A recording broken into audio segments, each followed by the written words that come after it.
Man, it's great to have Paul and his family with us. They closed on their Pennsylvania house Friday. That is done, wrapped up. So we need to be praying that they can find something here as they are working with the triplets to find a home. So keep that as a matter of your personal prayer. We're going to talk about work over the next 6 weeks as we're kind of taking a break from the Intimate Living series temporarily as we get the summer's almost over. Kids are getting ready to go back to school. Labor Day's coming up. And for you mathematicians out there, if you multiply 7 days a week times 24 hours, you would get the number of 168. That's how many hours are in each week. And if you have a full-time job, 25+% of your waking hours, well, most likely should be waking anyway if you're working, but 25% of your work week is spent doing exactly that, working. The average American will spend 100,000 hours at their job over the course of their lifetime. That is like 12 years, 24/7. 12 years of your life, 24/7, is spent at work. That is a huge part of our lives. No wonder we may be tired all the time. I don't know, that may be one of the reasons. But when the alarm clock goes off on Monday morning, what are some of the words that come to mind? Excitement, challenge, purpose, fulfillment, meaning, suicide? In interviews and surveys, the overwhelming answer has been suicide.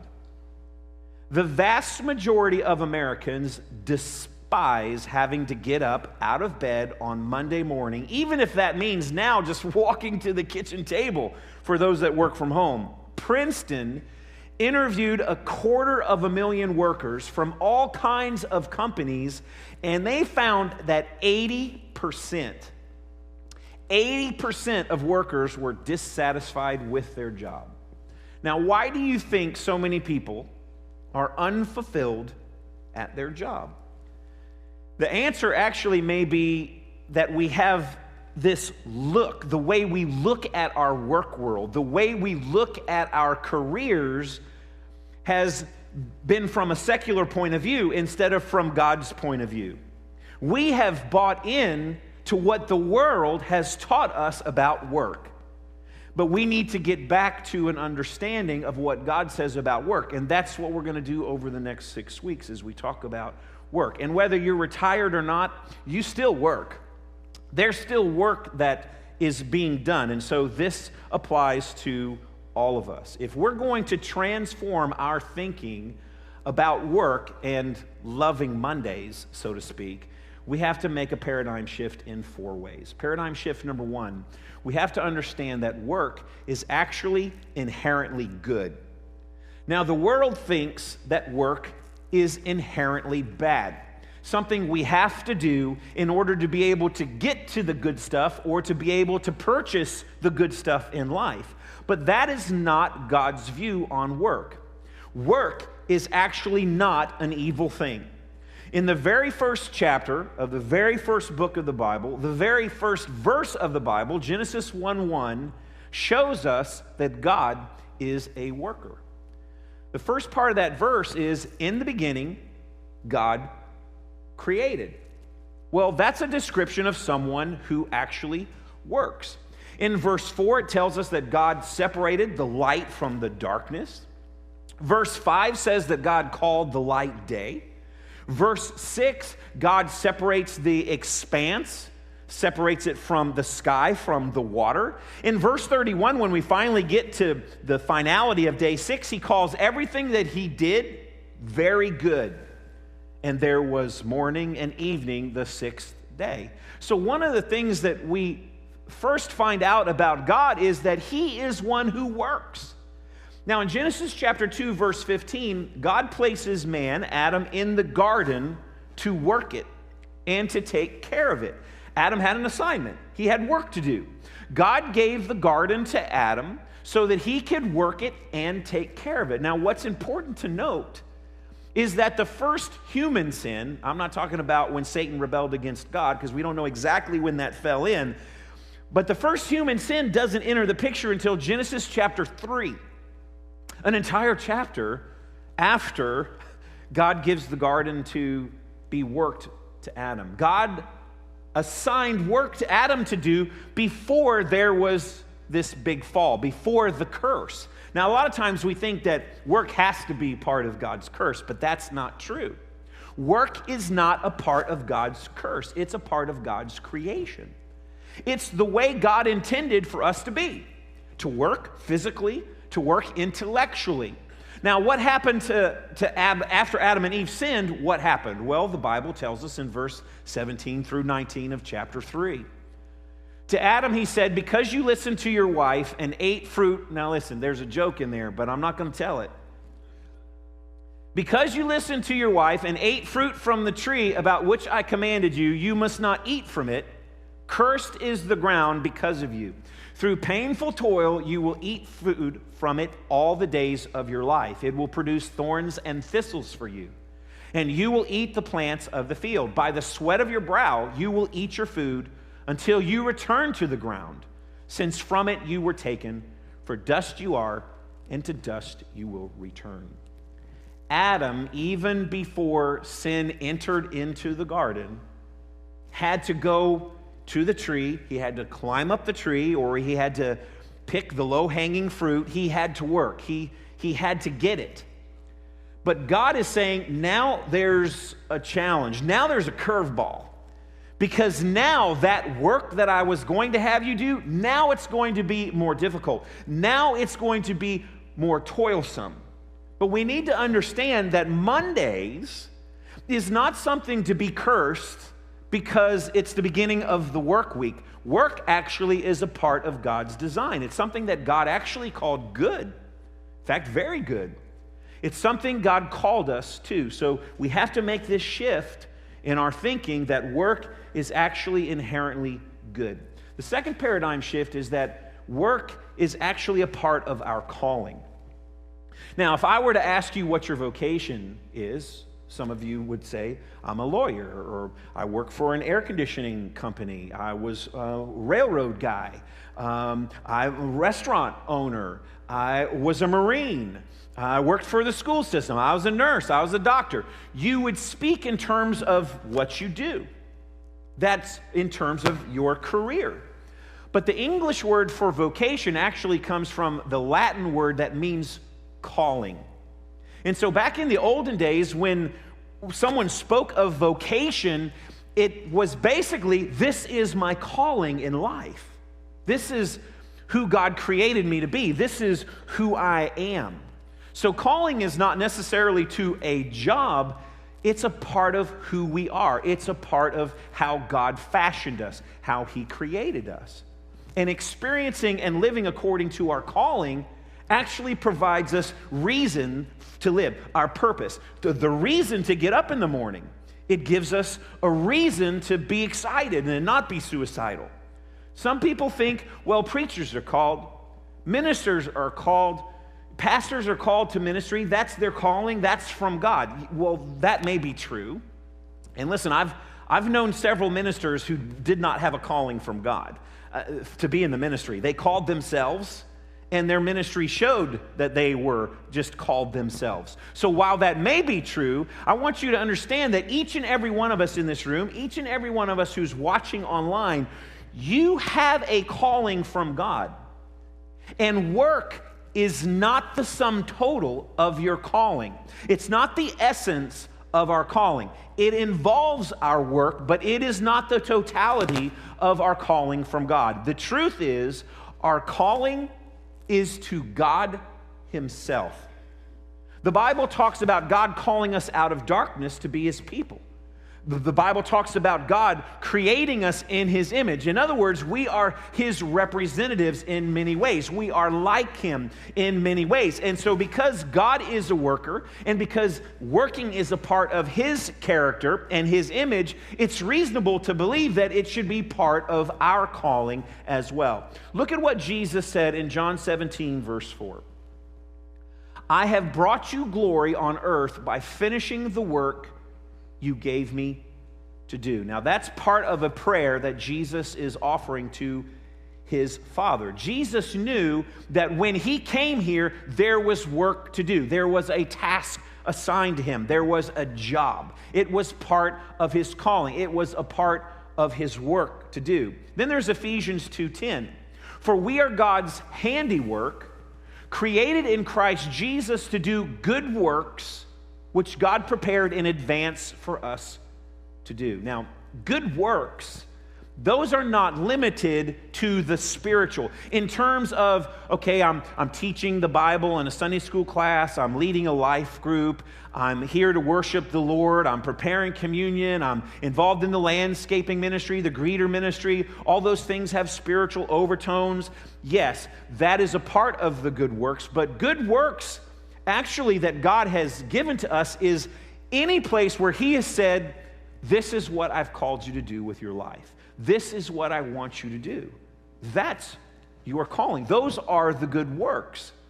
You are here, I am here for a reason, and he has good works for us to do. It's part of our calling. And because a part of our calling of God is work, that means our work is sacred. What you do, whether you are working on the railroad or teaching a class or putting in windows or at a bakery, your work is sacred. Now, because it's sacred because it comes from God. It's not sacred because it comes from you. It has nothing to do with you. It has to do with the fact that God gave you the work to do. That's why it's sacred. Whether you're in the military or not, that work is sacred. The sacred aspect is because it comes from God. And our calling and our work forces us to, these good works, forces us to get our eyes off of ourselves to focus on to other people, and that helps us become selfless. Work has to do with our calling. The third paradigm shift is that work is an expression of love. Why did God assign Adam the task in the Garden of Eden? To provide for his family. Obviously, they needed to eat. And the result of that work was provision. And so provision is at the heart of our work. Psalm 65:9 talks about God provides what we need because we are his people. 1 Timothy 5:8 talks about providing for relatives and family members. In the Bible even talks about those who choose not to provide for their family are devoid of love. They don't have love. Love acts in the interest of other people, and work is an expression of our love. When you go to work, when you fulfill your responsibilities, when you do your jobs that God has tasked you with, you do it as an expression of love for those around you. It's a big paradigm shift, but it helps to love Mondays. The fourth paradigm shift is this: work is eternal. Now, how many of us have ever thought, and maybe this is true the older we get, we think, man, I'm going to take an early retirement. I'm going to work really hard. You know, maybe when I was in the 30s, maybe we talked about, I'm going to work till I'm 50 and then be able to retire. Well, I'm 55, still working, Susie's still working, so that didn't work out too well. But we think about retirement. The Bible doesn't know anything about that, doesn't speak to that at all. Retirement. Now, you can find principles that would apply, but the direct subject matter of retirement, it's not in the Bible. The Bible doesn't speak to a point in life where we get to say, you know what, I've done it all. I've done everything that I need to do. I'm going to let someone else take care of it now. I've worked hard. I'm financially independent. You know what? Everyone else can serve me now. The Bible doesn't know that. The Bible doesn't speak to that. In fact, the Apostle Paul worked until the day of his death. And before Paul died, he wrote this to Timothy: command those who are rich in this present world not to be arrogant, nor to put their hope in wealth, which is so uncertain, but to put their hope in God, which so richly provides us with everything for our enjoyment. Command them to do good, to be rich in good deeds, and to be generous and willing to share. In this way, they will lay up treasures for themselves on the firm foundation of the coming age. That was what Paul told Timothy to command the rich people in the first century. Listen, you're not done with work. There's other good deeds that you can do. Now, for us, we need to understand that heaven is not an eternal vacation where the angels become our personal heavenly butlers, maids, and chefs. That's not what heaven's going to be like. In heaven, we're going to have work to do. I mean, Jesus has been preparing a place for us for the last 2,000 years. He's been working. When we get there, there's going to be work to do, and it'll probably match our abilities.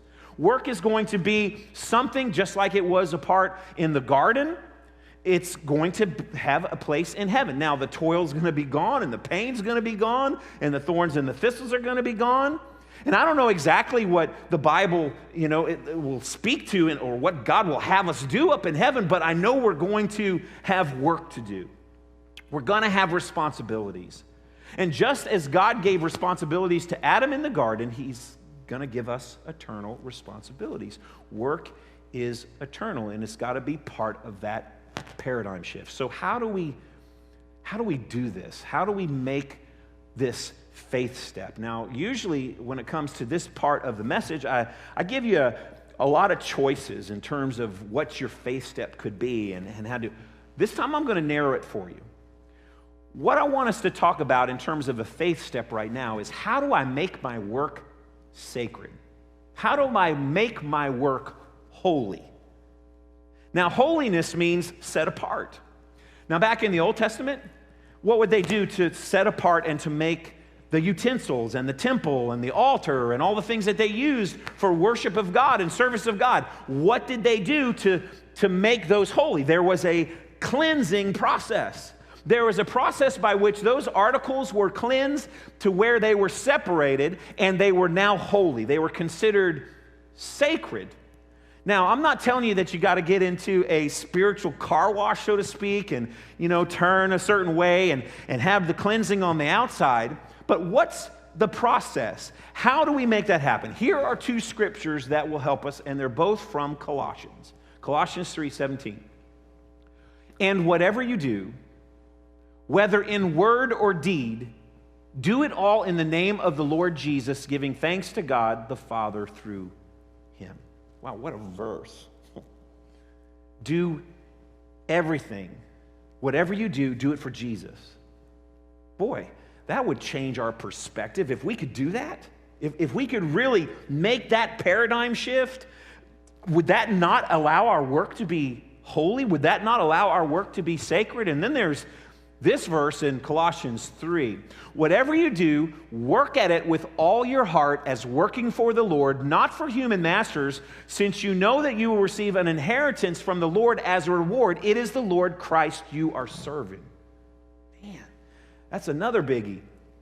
It's the Lord Christ we are serving. So each day when we get up, especially on Monday mornings, this is the pathway. If I'm going to love Mondays, if I'm going to start, rolling out of bed with a spring in my step and with passion and fulfillment and fruitfulness as my desire, this is the path. You got to say this. You got to start with something like this. God, today, this work day, in my heart, in my mind, in my soul, in my spirit, I am setting it apart for you. Everything I do today, God, everything I say, all my tasks, everything that's on my to-do list, I'm going to devote it to you. I'm going to work with all my heart. Not 95% of my heart. I'm going to work 100% of everything I have, and I'm going to do it not for my boss. I'm not going to do it for my company. I'm not going to do it for the person who signs my check. I'm not even going to do it for my customers. I am going to do it for you, because you, God, are the one I'm devoting my day to. You're the one I'm devoting my work to. You're the one I'm devoting my tasks to, my labor to, my life, my heart, my passions. I'm giving it all to you. Can you imagine waking up with that prayer on your lips? You see, when we make that kind of a shift, when we set apart each day of our lives to Him, our heart will see our work as sacred and holy. And at the end of the day, guess what happens? It's what our whole entire purpose is all about. God receives the glory. And that taking care of business.